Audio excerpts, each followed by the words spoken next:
Assalamualaikum warahmatullahi Mana mukamu? wabarakatuh. Kamu mana mukamu? Saya Rizky Salim, Indonesia 446. Di sini saya akan mempresentasikan tentang proses. Ya. Di sini ada aplikasi proses. Ya.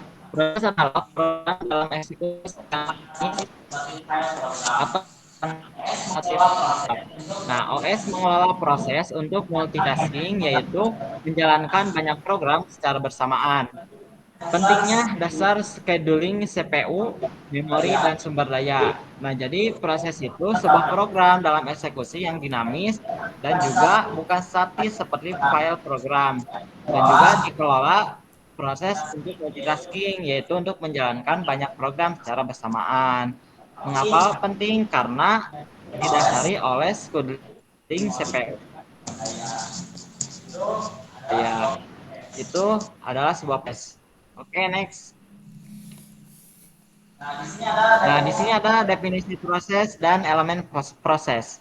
Nah, definisi proses adalah unit dasar kerja sistem operasi termasuk kode, data, state, stack, heap, dan state eksekusi.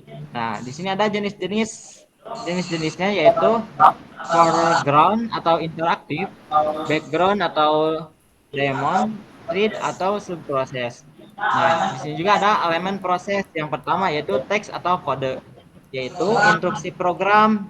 Yang kedua, data atau yaitu variabel global dan statis.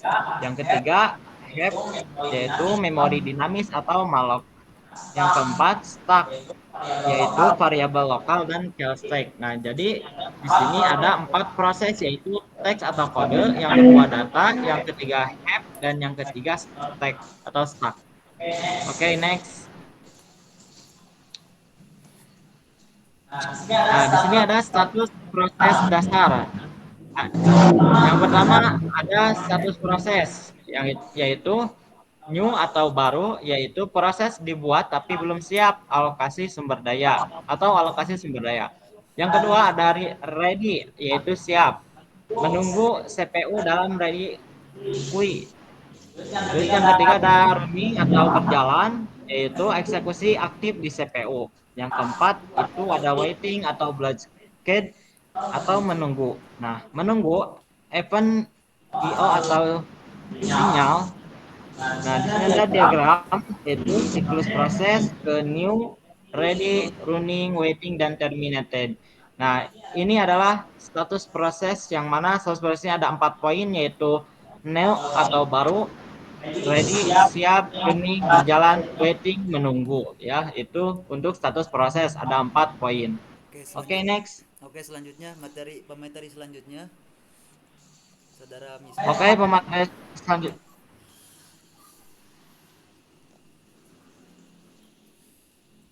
Oke, pemateri selanjutnya akan disampaikan oleh rekan saya. Dipersilakan kepada rekan saya untuk melanjutkan materinya.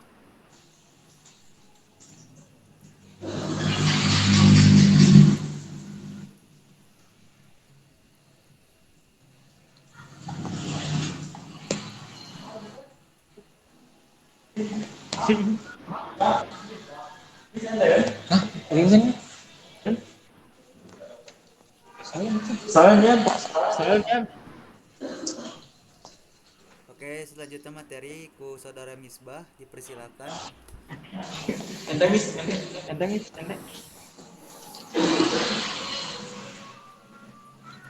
Bentar ya.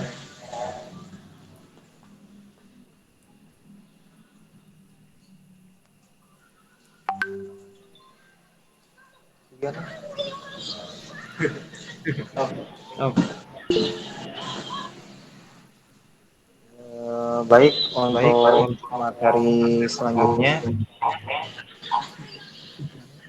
saya akan menyampaikan besok. iya, Iya. Ada kesian di. saya akan Saya akan menyampaikan menyampaikan status status proses proses lanjutan lanjutan yang yang dimana dimana status proses saat lanjutan ini ini diantaranya yaitu diantaranya itu metode metode atau metode standar standar yang artinya selesai ditangan. Seperti artinya, satu singkatan ini merupakan proses berakhir normal atau error atau ditambahkan swap out memori. Dan untuk yang kedua yaitu ada status yang dimana status ini dipicu oleh scheduler OS misalnya timing, kredit, dan contoh dari Linux, PS Command, Halo. Oke, ya. terima kasih Saudara Misbah. Selanjutnya pemateri yang akan disampaikan oleh Saudara Acep. Ya, Saudara Acep dipersilahkan. Terima kasih kepada teman saya yang memberi waktu kepada saya melanjutkan yaitu proses kontrol blok atau PCB. Apa itu PCB? Yaitu struktur dan OS yang menyimpan info lengkap tentang proses seperti ID card, proses, lokasi di conserve memori satu PCB atau pacar proses. Yaitu ada isi PCB yaitu proses ID atau PID, state, status, program, kontor, alamat, instruksi selanjutnya. Yang kedua ada CPU register, memori, limits, base limit atau IO, status, account, info CPU, tim uset. Terakhir diagram yaitu struktur PCB sebagai tabel atau blok dengan file. Oke, terima kasih Saudara Acep yang telah menyampaikan materinya. Oke, selanjutnya materi yang akan disampaikan oleh saudara-saudara yaitu Jaki. Pada Jaki dipersilahkan.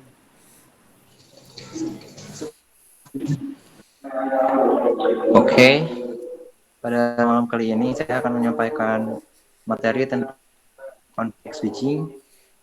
Pertama-tama, apa itu konteks switching ya? Konteks switching adalah proses pemindahan CPU dari satu proses ke proses lain. Konteks switching dalam sistem operasi sangat penting untuk dipahami karena berhubungan langsung dengan bagaimana CPU membagi waktu dan sumber daya sebagai proses yang berjalan. Mekanisme konteks switching, sistem operasi bisa melakukan multitasking. Artinya hanya satu program yang bisa dijalankan dalam satu waktu tanpa bisa berpindah ke proses lain. Jadi kita nggak bisa, kalau misalkan contohnya kayak dua layar gitu, nah itu nggak bisa kalau misalkan nggak ada konteks switching. Konteks switching adalah proses pemindahan kendali CPU dari satu proses ke proses lainnya. Proses ini dilakukan oleh sistem operasi agar banyak proses bisa berjalan seolah-olah secara bersamaan. Kayak kalau misalkan lagi main ML terus sambil nelpon kayak gitu. Setiap kali CPU berpindah dari proses A ke proses B, sistem operasi menyimpan konteks atau keadaan dari proses A, lalu memulihkan konteks proses B sehingga B dapat dilanjutkan dari titik akhirnya. Konteks proses mencakup nilai register CPU atau tempat penyimpanan sementara data, program counter atau PC yaitu alamat instruksi berikutnya yang akan dilanjutkan, stack pointer, memory limit, dan status atau I/O. Semua informasi tersebut disimpan dalam struktur data yang disebut PCB atau Process Control Block. Memicu terjadinya konteks switching bisa terjadi karena beberapa hal. Timer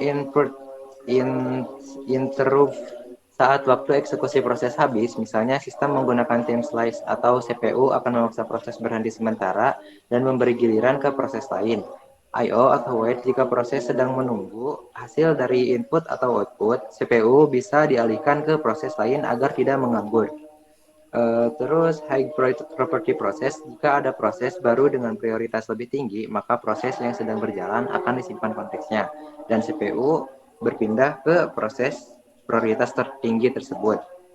Yang selanjutnya ada voluntarial, yaitu secara sukarela melepaskan CPU, misalnya dengan perintah sed unless nanti namanya teh slash yield terus kurung buka kurung tutup di Linux.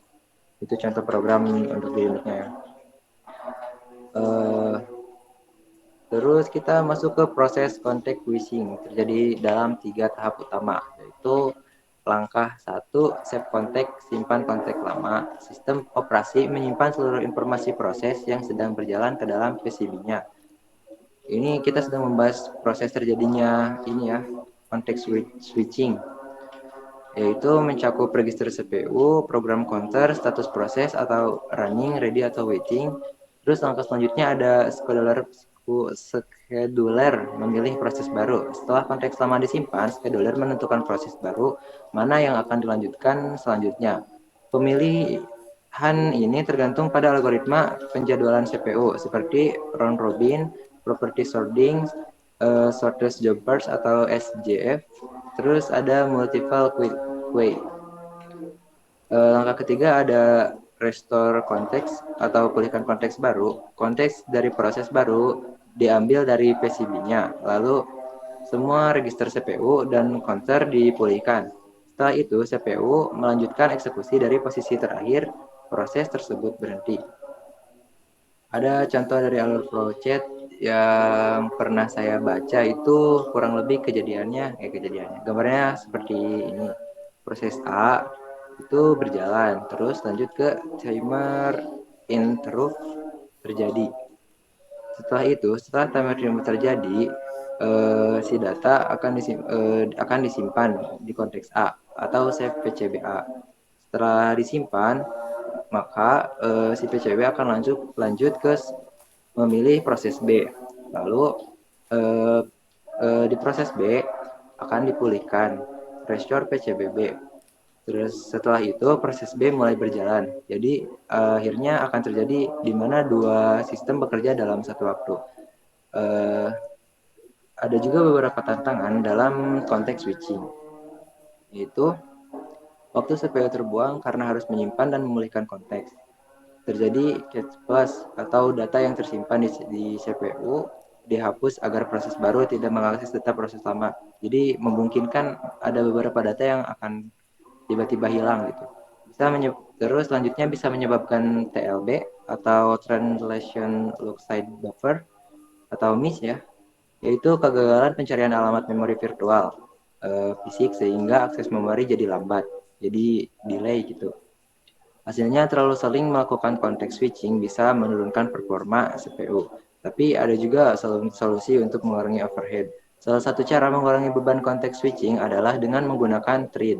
Thread dalam satu proses berbagi address space dan resolve, sehingga ketika berpindah-pindah antar thread, sistem tidak perlu mengganti seluruh konteks seperti pada proses penuh. Akibatnya, switch antar thread lebih cepat dibandingkan switch antar proses.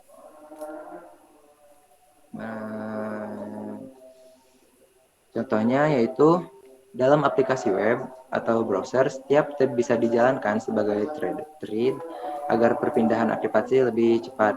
Jadi kita bisa membuka beberapa tab dalam satu chrome gitu contohnya.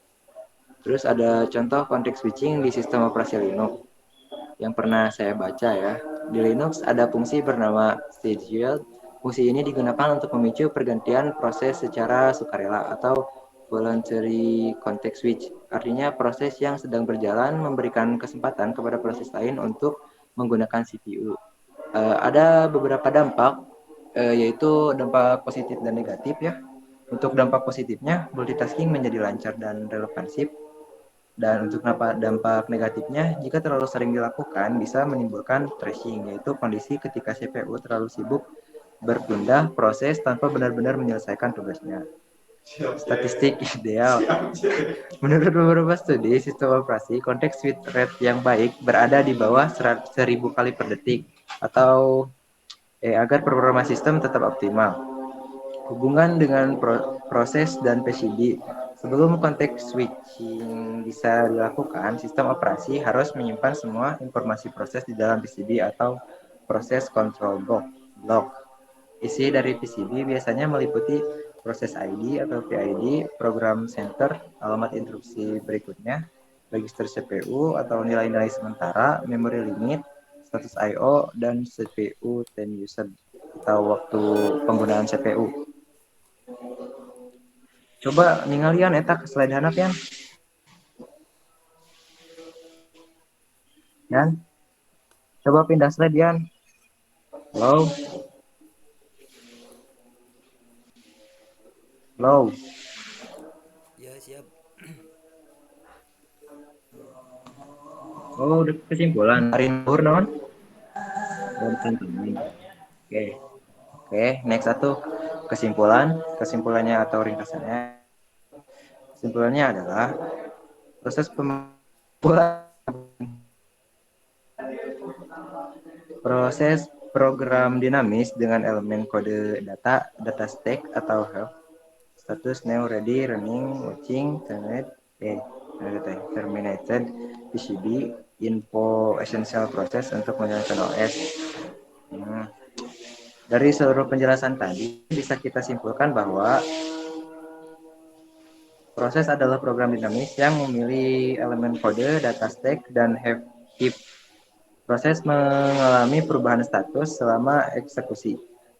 PCB atau penyimpanan semua informasi penting proses yang dibutuhkan sistem operasi untuk mengelola proses tersebut.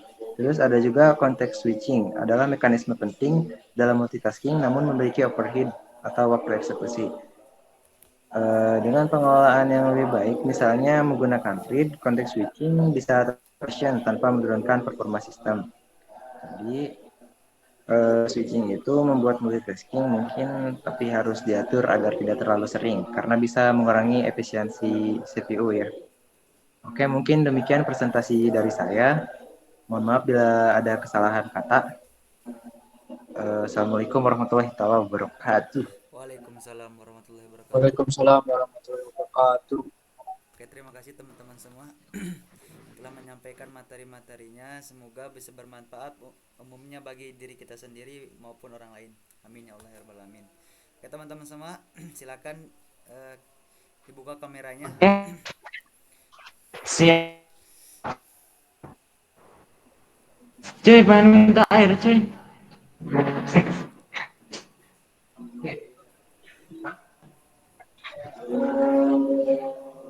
Dipoto itu ya. Ya siap dipoto. Oke siap untuk jadi bahan bukti.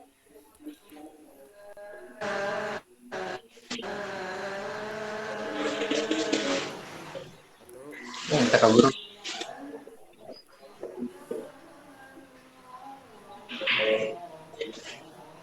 SS.